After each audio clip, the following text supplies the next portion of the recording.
to your 2026 video horoscopes with me, Lada from AstroLada.com. I call those short and sweet summaries of 2026 for each of the 12 signs because they focus just on Saturn and Jupiter, the two planets that determine the external and internal environment, the most important events in our life. We'll go through them so you have an idea how the year will be ahead.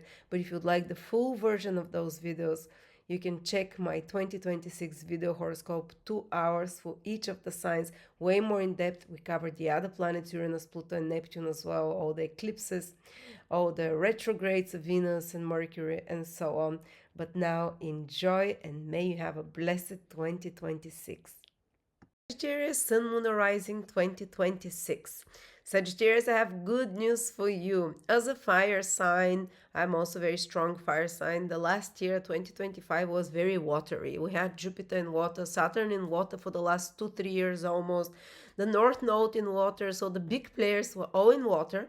And you know what? Water kind of kills the passion and the fire of the fire signs. It's like a wet blanket energy for us because the Jupiter and Saturn, they were in psychological, emotional houses for the fire signs. So it's kind of emotionally heavier. Fire wants to look to the future. Fire wants to be inspired, to move, to be excited, to move ahead. Water is like pulling us back to the past, to reassessing our feelings, overcoming certain traumas, working. It's kind of more subconscious processes happening, more emotional processes, and this water really kind of killed our spark for a little bit. But gradually, little by little, first Saturn in February and the North and Neptune move into another firehouse to help us from there. And then from July, Jupiter moves to fire sign and the nodes also move to fire and air signs. But let's start with Saturn. Saturn moves, will no longer square you. That's a hard one. For the last 2-3 years, Saturn was squaring you. And not only from water sign, but also Saturn is heavy energy. And the usual optimistic side of Sagittarius maybe was lacking at some point over the last 2-3 years. Maybe it was like drowned because Saturn is like, get grounded, get serious, responsibilities and duty with home, with family, emotionally heavy feelings in the fourth house of feelings. But Saturn is moving to make a trine. It's still gonna aspect you, Sagittarius, but with a trine, no longer with a square. The square is one of the most challenging aspects. It's like something tripping you and testing you, while the trine is okay. There still be responsibilities and serious things to do, but this time there is a meaning and purpose, and that you flow with that. It's much more easy. It's not a test. So anything that you start in 2027, 26 and 27, because Saturn is trining those both years, Sagittarius, will be long lasting. If it's your sun in Sagittarius, especially the first 15 degrees, 0 till 15, Saturn trines you in 2026. From 15 till 30 degrees, Saturn trines you with the supportive aspect in 2027. So whatever you start, if it's your sun, for example, in Sagittarius, career-wise will be long-lasting, will stabilize your career, will bring stable growth, not fast, but stable, consistent, and long-lasting, and to achieve your goals and the kingdom and the vision for your life that you have, and stabilize relationships with male as well figures in your life. Also can strengthen your discipline. Also, if it's your moon in Sagittarius, it stabilizes your personal life, family, emotional relationships, attachments, something good with home, with property, with real estate. Yes, it can bring more responsibilities through children, because Saturn in the fifth house rules children, can bring more responsibilities and not so much fun, because fifth house is the house where we have fun, enjoy ourselves, where we play like children. And Saturn there says you have to mature. You can't be having fun the same ways anymore. It's time for you, for your inner child, to work a bit with your inner child and to mature it. Maybe going out and partying till 5 in the morning is no longer, you start outgrowing it when Saturn is in the fifth house. You start finding more mature ways to have leisure time to, and fifth house is not like, oh, sleeping and stuff like that. It's kind of co-creative. It's ability where you're a creator, where you're creating something. So it might be good like learning an instrument, starting some sport. Fifth house is sports as well. Some sport that you become more serious about, or discovering some talent or already existing talent that you have, that you turn into something professional. Saturn is about career, about serious things. Maybe putting organization in your creative processes. Maybe till now you're just messing around with something you're very passionate about, maybe writing, or maybe tennis, or maybe pottery making, or whatever is your passion. Maybe creating AI stuff. Everyone has a different passion that they like to do in their free time, that they're very excited about. And Saturn enters your fifth house, and now you get serious about it. Now you don't want it just for fun. Now it feels like a wasting of time just to do it for fun. Now you want to do something professional with it, something serious. Maybe even to, because Saturn rules your second house, to monetize your talents, your creative, your second house is money, finances, stability. Fifth house is the ruler going into the fifth house. Rule of the second going to the fifth house creates temporary wealth yoga, usually through your own original ideas, through your natural talents of self-expression. Maybe you get serious about dancing and, try and be more, dedicate more time to it, or some sport as well. That it's not gonna be just about having fun with those things. It's about getting serious with those things that you used to have fun till now. It can take some of the enjoyment out of it, of course, but Saturn wants here to mature those talents. Secondly, fifth house is romance, romantic life. When Saturn transits it there, it only accepts committed. You can't just be. We know that Sagittarius likes a little bit, has this butterfly tendency. If you have strong Sagittarius, of course, there are exceptions. But Saturn now says grow up and become mature and responsible with your romantic partners.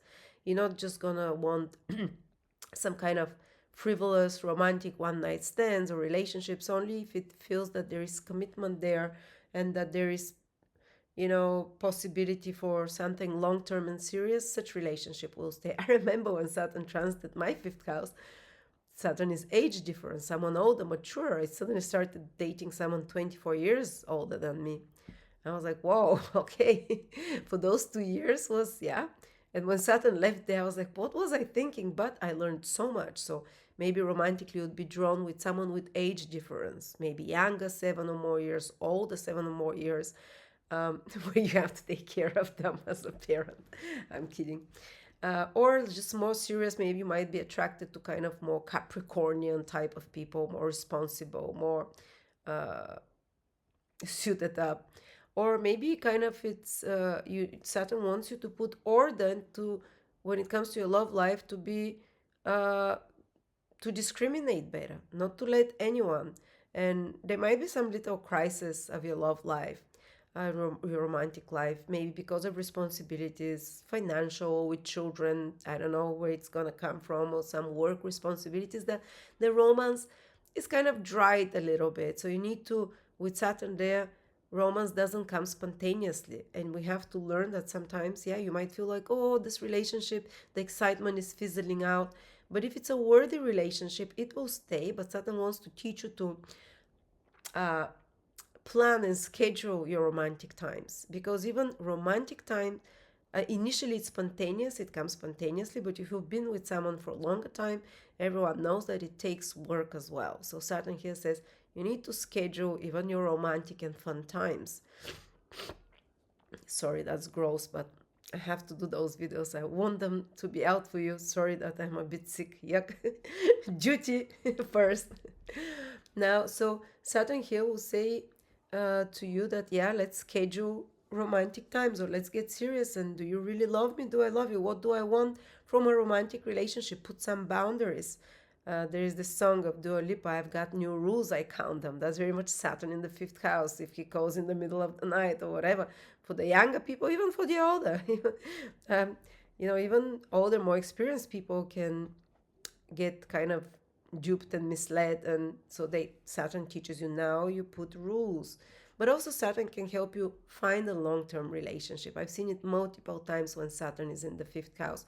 First, there is some test romantically. One sees what they don't like romantically. Maybe they might break up with someone who is not appropriate, and then the right person that's commitment long term, or even someone from the past, because Saturn is about to repeat, or someone you've known from before sometimes can appear. So, yeah, also taking responsibility through children and so on, that we talked about. And Saturn overall is helping you create the kingdom that you want by trine. It's in the eighth house of the or if you're an artist or creator, content creator is the fifth house. Content creator, you have to write, you need to make videos, you need to perform in public, then Saturn makes you get very serious about this stuff. It makes you, instead of just like waiting for motivation or whatever, now you sit and you write 10 pages every day. It's not about inspiration, it's about consistency. And it's not about motivation, it's about discipline. Discipline will take you much further when Saturn in the fifth house, if you want to create something unique, because fifth house is our creations, whether it's children, so you might have to be stricter with your children to set more rules over the next 2 years, and it might feel hard, but it's for good. And it's also our other creations, whether you're creating a business, whether you're creating a name for yourself, the kingdom that you want, something that it's your own, then Saturn will make you be disciplined about that.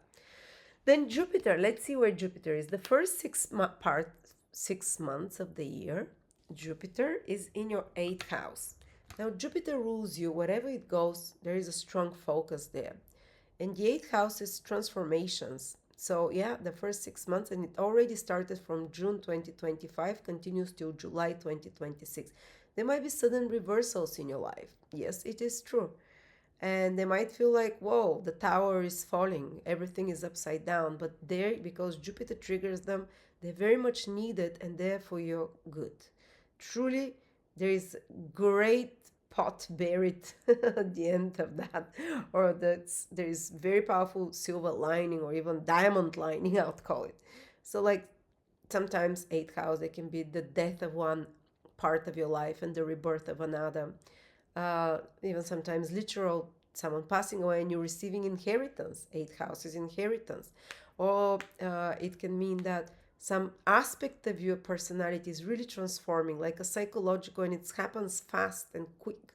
Jupiter it gives the transformation easily. So you suddenly are released from an obsession, you're suddenly freed from a burden, you're suddenly psychological alchemical transformation that happens very fast. You're suddenly free of a trauma. You're suddenly free of anxiety. Some people have anxiety because they're trapped in a fight or flight response. Maybe someone hurt them as a child and they don't remember, but they're constantly anxious all their life and they feel like tense. And Jupiter in the 8th house, miraculous healing, spontaneous healing through spontaneous release of built up emotions, of the nervous system being released, spinning of the chakras. 8th house rules all the chakras. And Jupiter helps the chakras spin and remove a lot of toxins and a lot of stuck energy psychologically, emotionally, traumatically from the different chakras of the body. And the spinning creates like a spontaneous healings and spontaneous release of trauma and transformations, very quick transformations. And for me, it was like a rebirth, and night and day. Like it happened so quickly. And it's also about romantic connections in the 8th house, very strong, deep intimacy. That can be the trigger for healing, sexual healing. A strong intimacy, that 8th house is one of the houses of soulmates, secret, intense relationships that can appear, that is very powerful, that is transformational, that is intense.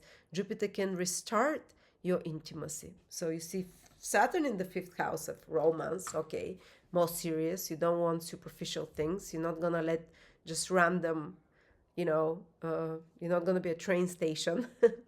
But Jupiter in the 8th house allows you to open yourself intimately towards a person that you trust and that you vetted, because Saturn is not gonna allow just anyone, to bond with them on a very, very deep level. Jupiter in the 8th house. And remove certain sexual blockages, for example, or certain fears that you had all your life, transform them, not just sexual, but kind of fears. Also, 8th house can indicate money coming to you through others, your partner starting to make more money, getting an inheritance, getting more money from taxes. Uh, if you want to make your taxes in a smart way, wow, Jupiter is in your eighth house. You can find a really good accountant, or you can learn a lot about taxes. Like my husband learned how to do our taxes when Jupiter transited his eighth house. And we do it much better than any accountant because Jupiter is knowledge. Or you can learn knowledge about astrology, psychology, the hidden part of your psyche. You can have very successful uh, sessions with hypnotists, with eight houses counselors, psychologists, people that try and rework your subconscious, trying to release trauma from you. So working with a psychologist, or even naturally it can happen without you reading a book or something, or expanding your knowledge. Then there is this transformation, deep psychological transformation within, and you leave a heavy burden behind. Also, you can increase your income when Jupiter is in the eighth house, especially income that depends on others. Like my income grew 3 times because I joined my forces with my husband. Then I fell in love with Jupiter in the eighth house. I married my husband. Then I got pregnant. Eighth house is pregnancies as well. Who knows? Very quick transformations, and the income can increase it. So maybe you can receive from the government some help. You can receive a loan or a mortgage you've wanted for a long time. You can receive someone investing you in your ideas. You can get a business partner or more money from your clients. Or maybe like I collaborate with others. When Jupiter transited my eighth house, I started making a lot more money through the work of others than my own. So these are the ways Jupiter in the eighth house can work. But still, there is some big shaky transformations because it's eighth house of deaths and rebirths. And then Jupiter from July moves into your ninth house, which is very lucky. You're gonna start feeling so much better from July when Jupiter is there, and the North Node moves from Pisces to your third house. The South Node in July moves into your ninth house, so everything activates fire and air. So there is like so much support for Sagittarius from the second part of the year. Leo, the moment Jupiter moves into Leo, it will trine Sagittarius for a year, improves your health, improves your stamina, improves, you become more optimistic. Jupiter in the ninth house. It's like you become Sagittarius squared, double of a Sagittarius. Ninth house, the house of Sagittarius. Jupiter is the planet of Sagittarius. So you finally enter into your energy. I told you we've had a lot of water planets, Saturn in the fourth, Jupiter in the eighth. These are not energies that we very much like. They hold us back. The water, the psychic houses, the psychological houses, it's inner work. It's very necessary. But we want progress, future, and the ninth house is the house of future. When Jupiter enters there, you start looking optimistic about the future. New opportunities will start coming to you, opportunities to travel. Fantastic time from the middle of 2026 for a year ahead to start traveling, to start studying, to get accepted to best universities, I started studying astrology when Jupiter transited my ninth house. I discovered it and it brought new meaning into my life. So something will happen when Jupiter enters your ninth house for a year where you will rediscover purpose and meaning in your life. It can push you on a direction to study, to pre-qualify, to expand your consciousness by traveling, by meeting people from very different backgrounds as well. And it will be very soul affirming, expanding. You'd have a stronger connection to your higher self. Intuitively, you'll be seeing the future. You'll know what is the next step to take. You'd be taken out from the forest inside, and you'd be like on top of the mountain. You'll see each direction and you'll have a choice. So great expansion, great support for career, for health, for relationships comes when Jupiter enters Leo. So this is my great news for you.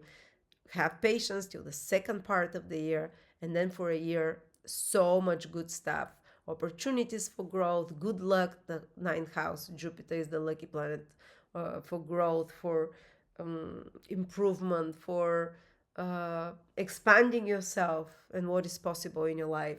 And Uranus enters your seventh house. That's another story, makes things more exciting. While Saturn demands that you have more committed relationship, just for the first 5 degrees of Sagittarius, they might have a totally different experience. They might be in relationships with totally wild and different people, and partners that they've never been before with, and break out of a stagnation in relationships. But that's a small group of Sagittarius, very small, just the first 4 or 5 degrees.